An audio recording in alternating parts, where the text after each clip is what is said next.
Hello and welcome to Ula Tea Leaf Readings. My name is Lenor, and tonight I'm going to be reading your tea leaves. This is a horoscope for Cancer.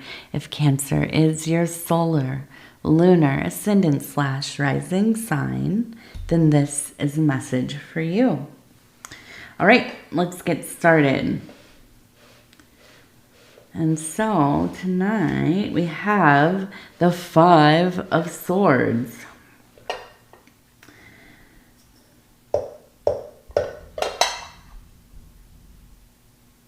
And this has to do with defeat, maybe the perception of defeat or the anxiety of a potential loss, defeat, coming up short, something like this. But we're going to see what this really has to do with. We're going to take a look at these tea leaves, see what they have to say.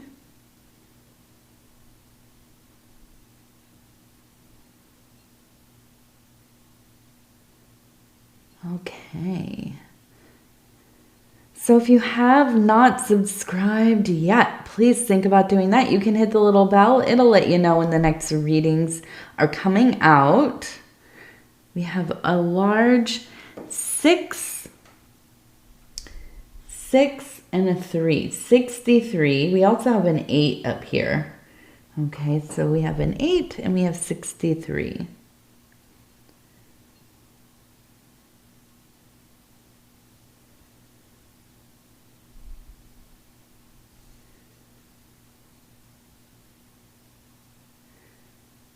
Okay.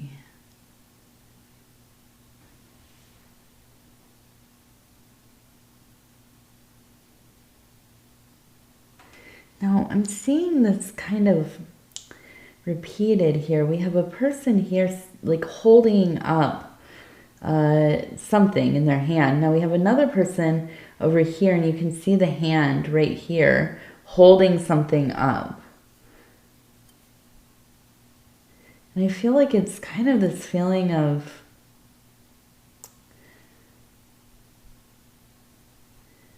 I get this feeling that it's like you're trying to give something to somebody. And I feel like it's almost I almost feel like you're trying to give somebody advice. I mean, that's what keeps coming to my mind is you have been trying your best to guide maybe your child, maybe somebody in your family who is younger, somebody in your life, maybe you work with them, they're younger. You have a fairly good relationship. They come to you to talk about some of their issues, their problems, and so on. And I feel like there's this sense of, coming together with all of your might, right? And this is, to me, for a Cancer, it really is like, it takes a lot. It takes a lot for a Cancer to be so moved to kind of give people advice in their personal life. I think usually a Cancer person, although they might have an opinion, they might have some ideas, they're not really super interested in interfering, not interested in putting in their 2 cents and getting involved in a way that, I don't know, it might affect the person's, their ideas about the world or the path that they're on. Now, that's not to say that you don't want to be helpful. You're a good teacher. You are somebody who absolutely shows up for those you love and care for.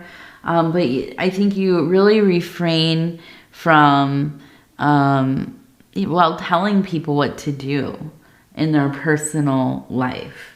So I feel like this is really kind of, you must be quite devoted to helping this person, because I feel there is a sense of, really kind of pulling it together so that you can kind of give them the advice that you wish you had, right? When you needed it. And I do feel that, you know, ultimately, we have another person here holding a bird right up in here. And I think ultimately you really do kind of come through as this important messenger in their life. I feel like as you find this power in self, find your voice and your will to share it, you will be quite surprised by how helpful you really are to people that are looking for some kind of guidance. I really do believe that those who don't give input lightly, right? Those who are not, you know, usually critiquing openly or, you know, showing up and have so much to say about something, maybe that they barely even, know about. They don't have a lot of context, but they have a lot of opinions, right? Cancer people just don't usually strike me as that. You're focused on other things, right? You're involved in your own world, your own interior life, the things that you love and care about, your own struggles and so on. And it's not to say that you are selfish or, super self-involved. It's just that I think that you don't like people telling you what's what unless you really, really asked for it, or, you don't necessarily,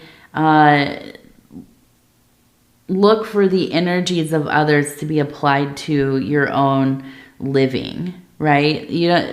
Somebody coming in and telling you how to do something in your own home, not with a Cancer. But I do feel like as this kind of, the situation unfolds, it's kind of like finding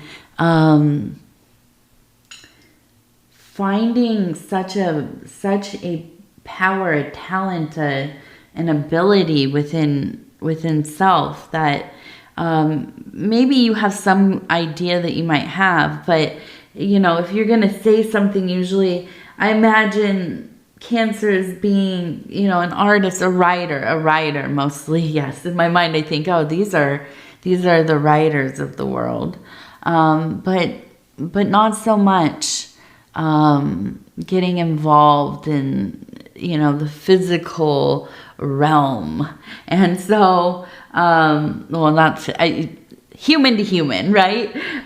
So I feel like this will be something that is quite surprising to you. And I think that, really ultimately you will change this person's life. Maybe it won't be so profound, that they completely switch everything up. But I do feel that there will be some substantial, oops, you saw my soda there. I know, I'm back on soda a little bit, especially in the evenings. It's terrible. I know I have to get off. I know. I quit coffee. I quit soda for I don't even know. It was a year or so. And then I quit coffee, and then we were moving, and I was like, I can't get back on coffee because it's too much. And I was drinking tea. It wasn't enough. So I started drinking sodas again, or as we call them around here, sodies. And we have to stop drinking them. I don't know, whatever. I'm not going to get into it. No, I'm not coming down on anybody who does drink sodies, but they absolutely wreak havoc on me. So even if I just have one a day, I can feel it. So, but it's super late at night. So I was like, all right.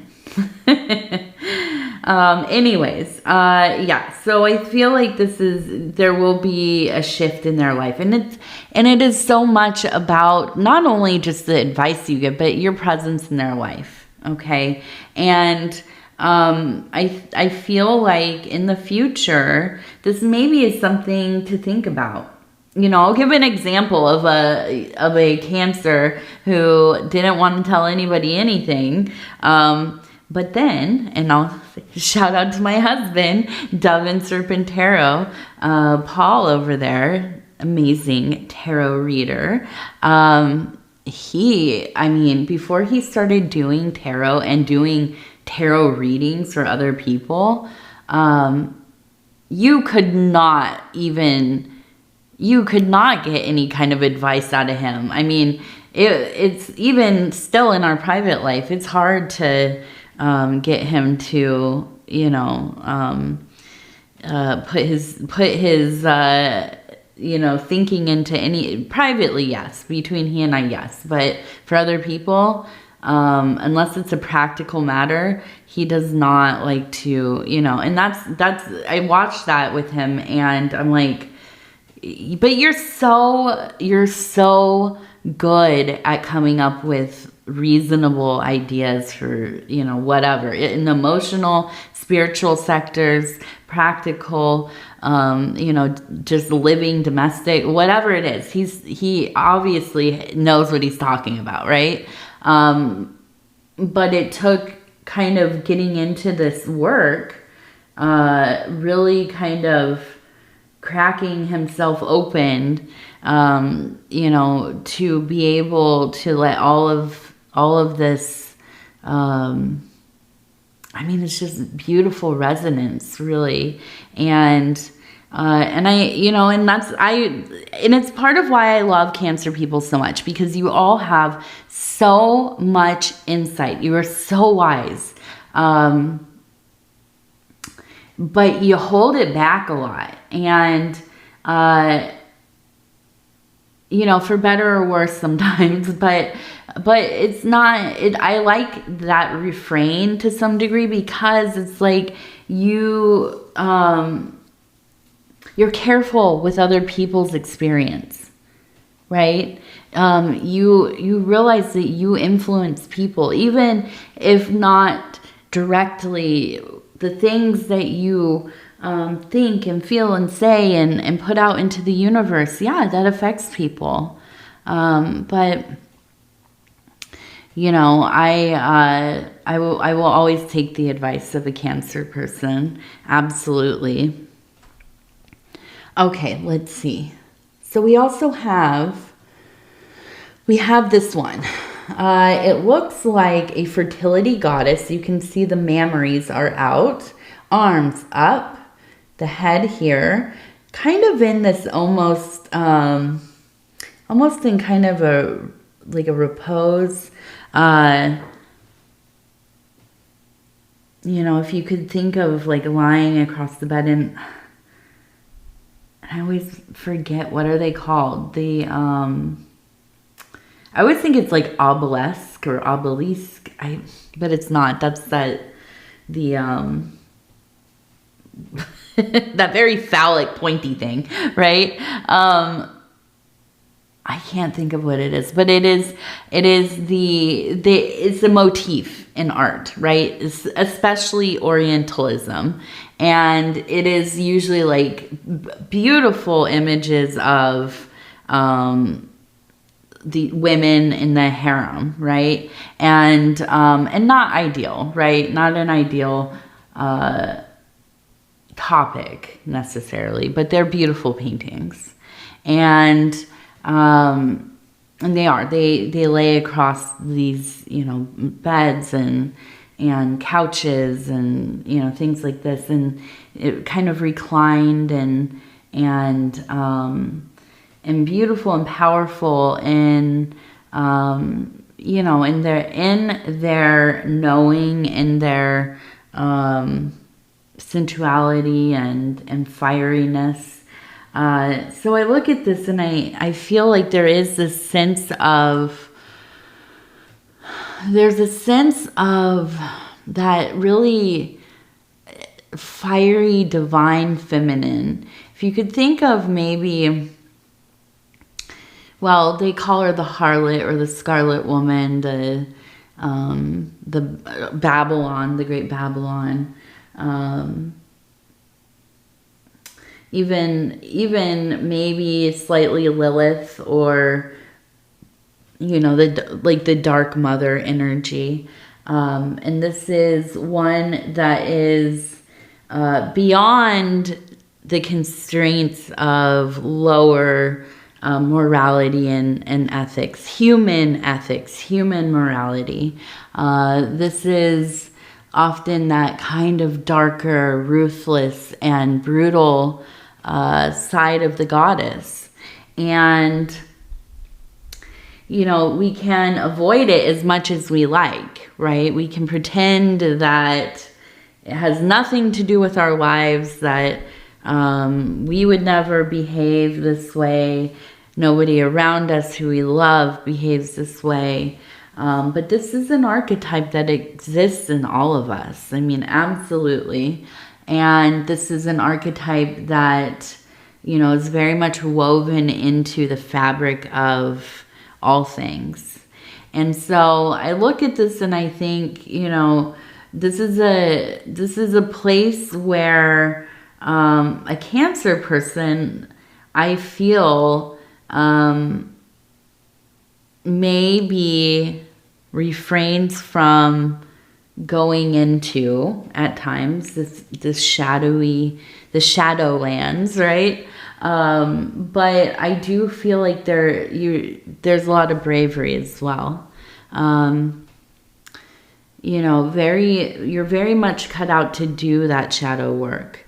And when you begin the process of individuation in the middle years of your life and the later years of your life, and you begin to partake in that shadow work, confronting and processing and integrating parts of self that feel like this is not me. I can't look at this. This is something else. I am not a cruel person. I'm not a destructive person. I'm not somebody, that lives on the borders of in between here and in, maybe what we would consider, a kind of primal madness. And, the thing is, we all have this range in us, this spectrum in us. And so I look at this in it, and I feel like it's kind of just the recognition that you are willing to go into these places, into the, what Kenneth Grant would call the night side, and examine, what is here. If you could think of your personality and merged with your spiritual inclinations as a garden, right? And usually we'd think of a garden as something to be held in the light of the sun, of the soul, everything beautiful and vibrant and meticulously cared for and beloved and thriving and so on. But, there is a midnight in that garden as well, right? There's a whole life that goes on when the sun disappears, and a whole other cast of beings, all the nocturnal things that come creeping out. And, you're not afraid to go there. You are absolutely not afraid to go there. And so, this work, it is important. It is calling to you. And, it feels to me in conjunction with this kind of opening of the voice, of the, the utterance, the speaking from your heart space, bestowing your wisdoms upon somebody who is searching this is a beginning. This is a beginning, and it makes sense that you would be looking into these other places, doing this kind of self-work, because, you know, often I would say when we aren't doing some kind of self-work, you know, integration or self-development or a stripping down of you know, our selfhood, our ego, our self-mythologies. That's a big one too. We create these self-mythologies about ourselves, and although that can be very powerful to remember, to know, to kind of carry on these traditions that we've created for ourselves, these you know, these monumental moments in our life, and their meaning within the path and so on. It can also be quite limiting. You know, we develop personas through our experiences and the stories and the faults and the pains and the, you know, the great loves and devotions and things. It can become limiting. It can become very limiting. And so going through parts of your life where you are putting some of that stuff down, allowing it to fall away, you know, it's all part of the work. It's all part of the path. And it's something that is most necessary. And I can see, you know,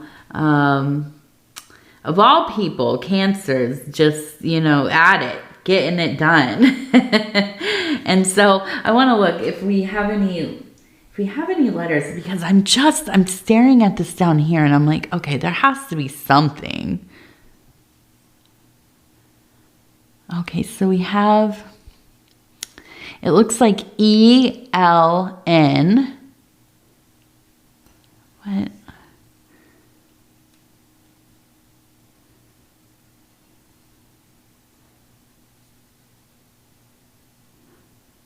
Yeah.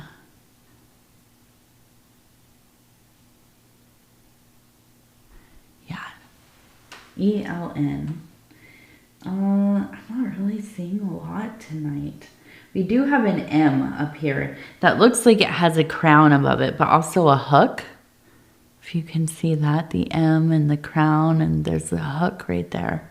So maybe a person with an M name, maybe somebody who kind of exists in this very, well, I don't know, type A, maybe personality type, which I feel like you are drawn to it, but also it repels you.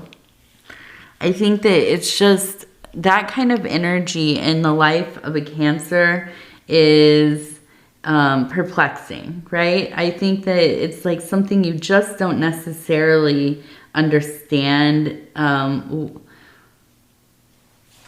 I don't know, you know, why and how do people feel this way about life, right? Feel this way about themselves, about other people, about their position and their leadership and command and all these things. And it all seems so tedious, I think, to you. But I do think that there's a love there, and there is there's an attraction to that kind of energy. Although at the same time, it's like, it's kind of like when you eat something, you know, the idea of it sounds good, but you know, it's just going to make you feel kind of sick, right? And you do it anyways. And so I think it's something like that. But I also think, you know, that with the hook there, I feel like you kind of you're hooked in there, you know? And I don't think that this is something like where they're trying to, you know, get over on you. hooking you in so they can get something from you. No, but I think that there is a sense of this person kind of catching your attention, right? And it may be devotion as well. Okay, let's see. So we have the Ace of Cups.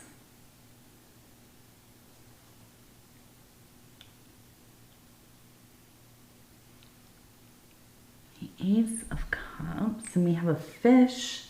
We also have an eye.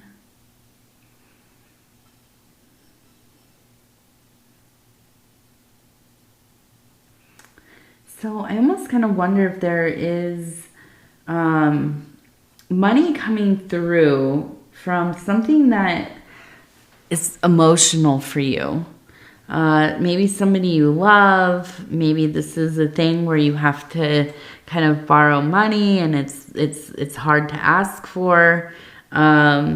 Maybe it's something where you're inheriting money and it's kind of difficult to go through that well, obviously, right? To receive money from somebody who has transitioned and somebody you care about. But I do feel like there's something very emotional tied to this situation where money is coming. And I feel like it's just kind of this energy of almost like a superstitious feeling of like needing the money, or at least, making use of the money. But also kind of worried that it has some kind of bad energy attached to it. And I think that really has a lot to do with these emotions. It feels, like I said, very emotional. So I feel like it's almost like a superstitious thing. Like if I accept this money and use it, it will only further perpetuate these feelings that I have. It'll amplify them. And that's understandable. I have a lot of superstition about money, resources, money, but especially money, physical money. So I get it. I cannot tell you how much I will freak out if I find money on my altars.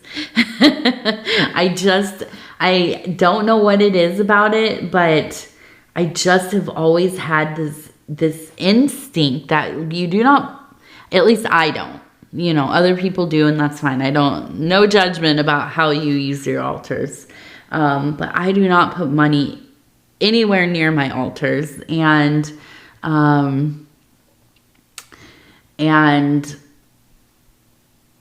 I had one of my big altars was in our last place, was kind of in a common room that you would walk through to get from one side of the house to the other.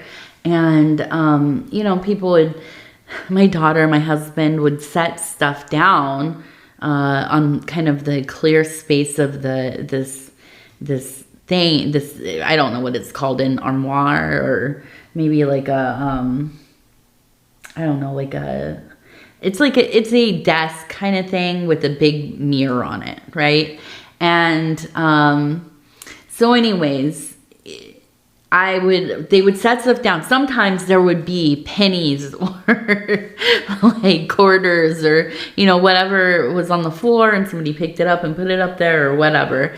And oh my gosh, I would cringe from like my deepest part of my soul. Get it off the altar. It kind of, the other one that is not money, but it's a hat on the bed.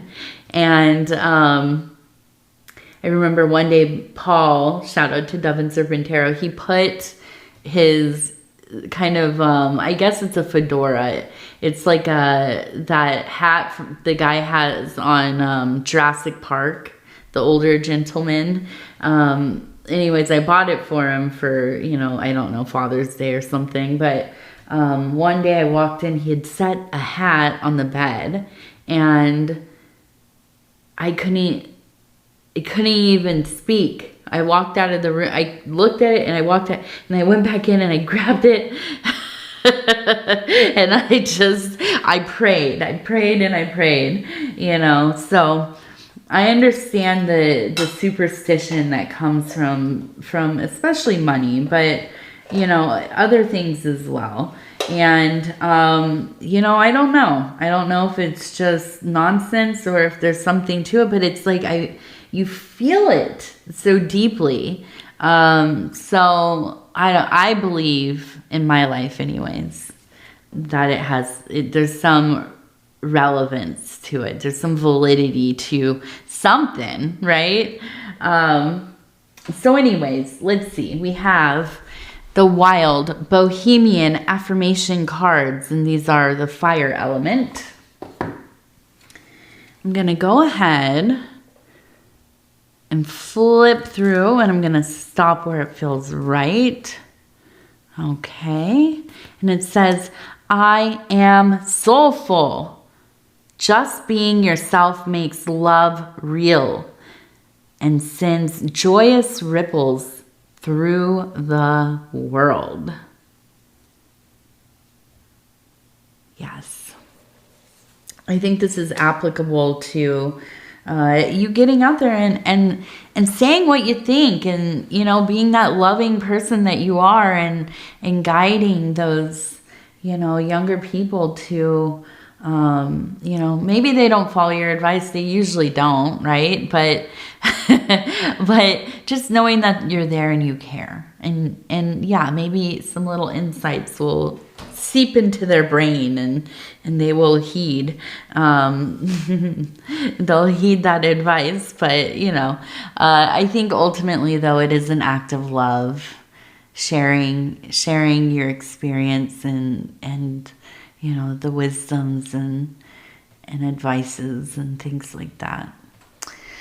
So, Cancer, I want to tell you I love you, because I do, and I want to thank you so much for spending this time with me. It's always such an honor to be able to bring these messages to you. And if you would be so kind as to like the video, it really does help the channel so much. And if you have not subscribed yet, please think about doing that. You can hit that little bell. It'll let you know when the next readings are coming out. We're close to 40K.